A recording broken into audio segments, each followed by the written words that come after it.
Donald Trump thought he could send Kash Patel to Congress and make questions about his Epstein connections disappear.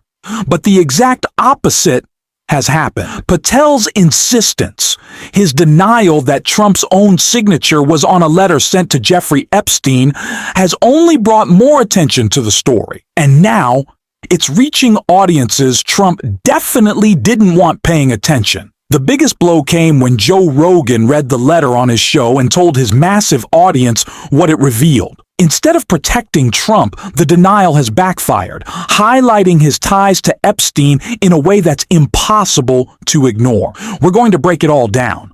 But before we dive in, if you could take a quick moment to like this video, and if you haven't already, subscribe to the channel. It really helps us continue this work. Now, before we show you that Rogan clip, let's start with the latest Epstein-related development out of the UK, and the lie that's now collapsing around Donald Trump. Finally, if I may, the elephant in the room, Lord Mandelson, he is no longer the ambassador. Do you have some sympathy with him that he lost his job over historic links to Jeffrey Epstein? Thank you very much, sir. I don't know him, actually. I had heard that, and I think maybe the Prime Minister would be better speaking of that. That was a choice that he made, and I don't know. What is your answer to that? Well, I mean, it's very straightforward. Some information came to light last week which wasn't available when he was appointed, and I made a decision about it, and that's very clear. On the question of the pressure on Putin and So Donald Trump, of course, was lying, and Lord Peter Mandelson, the British ambassador to the U.S., was actually recently in the Oval Office praising Donald Trump, and there they are meeting. There always seems to be a tweet that exposes Donald Trump's own contradictions. Time and again, his words come back to prove that he thinks he can play everyone for fools. And what's worse, it shows how little he seems to think of his own supporters. Trump believes he can repeat the same falsehoods over and over, and that people will simply accept them. But when it comes to the Epstein issue, things are different. Many people, even some who typically back Trump, want answers. And countless Americans outside of politics want the full truth as well. Yet Trump continues to cover it up. Kash Patel, for example, claimed he was powerless to act. But before, he repeatedly insisted that the FBI director had complete authority to release the Epstein records. Now, when pressed, he's changed his story. And Congressman Eric Swalwell was quick to call out that contradiction. And he repeatedly lied to everyone who asked about it, about what could be turned over right now in the Epstein files. He played this shell game where he said, well, you know, we want everything released. So I went to the court and asked the court to release everything. And so that's where I read to him the court's opinion, where the Judge Brennan, actually said, no, what we as a court has, the judge says, pales in comparison to what the Department of Justice has. The court is prohibited from releasing witness testimony to the grand jury. That's it. But if the Department of Justice separately owns that witness testimony in the form of witness interviews, witness statements, witness videotapes, and of course, any evidence collected through a search warrant, that's under the custody of the Department of Justice. And the judge said Kash Patel can release that. We can deduce by the fact that he won't release it and he won't tell us how many times Donald Trump's name is in the Epstein files, that he's afraid to do it because he's afraid that it would anger Donald Trump. I think we have a right to assume it's a very impressive number, the number of times his name is in there. Congressman Eric Swalwell. Kash Patel stands out as one of the least qualified figures in Donald Trump's administration. A low bar, considering the lineup of cable personalities and political loyalists surrounding him.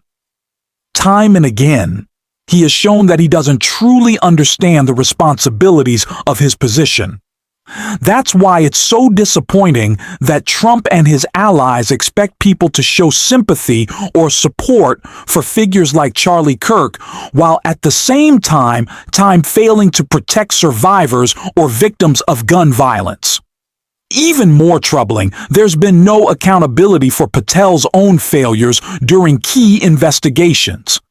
When it comes to the Epstein case, Patel has shown no real concern for victims. Why? First, because Donald Trump himself has no interest in pursuing accountability, and second, because Patel has proven to be more of an obstacle to justice than a defender of it. These individuals are not fighting for truth or for survivors. And even Joe Rogan pointed that out on his show when discussing Donald Trump's birthday letter, making clear that the excuses simply don't hold up. I did think when I imagined it that it was going to be like I was imagining like really DiCaprio drawing a French girl, and when I saw that one, I was like, God, Trump, at least make her hot. What are you doing? But what was the transcript he had written out? He had it like, this is it. What does voiceover mean? It's like a script. It says, there must be more to life than having everything. Donald, yes, there is. So he wrote this? Supposedly. The voice, it says voiceover, like he's like a movie star, like he's in a script. Donald, yes, there is, but I won't tell you what it is. Jeffrey, nor will I, since I also know what it is. Who fucking talks like this? Donald, we have certain things in common, Jeffrey. Jeffrey, yes, we do. Come to think of it. Donald, enigmas never age. Have you noticed that? Jeffrey, as a matter of fact, it was clear to me the last time I saw you. Ugh. Yeah. A pal is a wonderful thing. Happy birthday. May every day be another wonderful secret. Ooh. And then I like how he's got the signature right where the bush is. Yeah. I don't think that he meant for that, though. Oh, come on. They made it sound like he meant for that. I think he did. I think he just signed it. Maybe. But I was imagining But it it's being kind of ironic that it's right where the vagine But I don't is. think That I don't is, think by the Trump way, likes if a hairy that's what you're bush. into, that's a dude. Okay, that's a dude with womanly hips. Yeah. Like, look at the boobs. They're weird. It's like it could be a back. Yeah, it could be anything. It could be a snail smile. Blades. I don't get why he's writing a script. Yeah, it's very odd stuff. It's quite strange. But it's also like the way, like, enigmas never age. Have you noticed that? And Jeffrey, as a matter of fact, it was clear to me the last time I saw you. Like, if one of my friends sent me that, I'd be like, I'm getting a new number. Yeah. How much clearer does it need to be when even Joe Rogan recognizes it, yet the MAGA base still refuses to see it? That alone should make us pause and ask, what are we doing here? There is an unsettling reality that surrounds Donald Trump, especially when we consider the repeated evidence suggesting questionable associations and disturbing behavior. The uncomfortable truth is that these patterns cannot simply be ignored. No matter how his team tries to spin it, the image remains unsettling. Trump's effort to rebrand himself and even reframe policies, such as his so-called budget proposals, cannot hide the real agenda behind them. People see through it. We know these plans are designed not to help ordinary citizens, but to serve the wealthiest few and expand his own power. And yet, some of the most powerful executives, whether in tech, media, or finance, continue to stay silent or even show support. Why? To protect their own interests. For them, it's about securing tax breaks, bigger profits, and more luxuries, while everyday people are left struggling. This shouldn't be about appeasing billionaires or avoiding conflict with political power. It should be about protecting what truly matters: fairness, justice, and the well-being of society. That vision is the opposite of Trump's platform, the opposite of his administration's goals, and the opposite of what his latest budget represents. As Congressman Jim McGovern rightly pointed out, the American people deserve leadership rooted in humanity, not fear or greed. And now, Mr. Speaker, to the CR that's before us today. Here's the deal. Republicans have three choices. One is to work with Democrats on a bipartisan CR that ensures millions of Americans don't lose health insurance or see their premiums skyrocket. Two is for Republicans to do what Donald Trump said and pass the CR themselves. Republicans are in charge, after all. Or three, Republicans can shut down the government.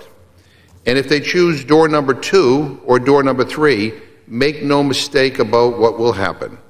ACA tax credits will expire, and nearly 24 million people will see their premiums skyrocket by 93% on average. 93%. Now, let me paint a picture. A mom and a dad in their early 60s, both have jobs. They make $80,000 a year combined. Right now, they can afford their health care, barely. But if these ACA credits expire, their bill jumps more than $17,000 a year. That's like a house mortgage. That's $1,400 a month, every month, just for the privilege of not going bankrupt if they get sick. Or take a family of four making $64,000. Their premiums rise by $2,600 a year. That's groceries. That's car payments. Now, it might not sound like a lot of money to my friends on the other side. Maybe the billionaires don't think $2,600 a year is a lot, but my constituents do, Mr. Speaker. And my guess is that millions of Americans will think that is a high cost to pay.